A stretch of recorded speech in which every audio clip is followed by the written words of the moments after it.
Hello friends, welcome to my YouTube channel. So today in this video, I am going to show you how to fix the phone cannot detect the Bluetooth device.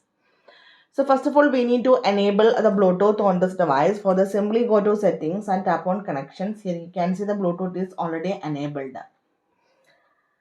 Okay, now we need to enable the Bluetooth device to the pairing mode. This is the important step. Now we need to enable this one to the pairing mode. Now you can see we need to connect. Just wait for a few seconds. Yeah.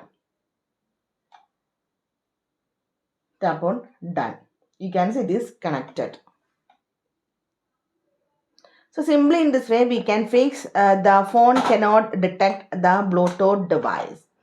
So hope you guys enjoy this video. Thank you for watching. Thank you. Bye bye.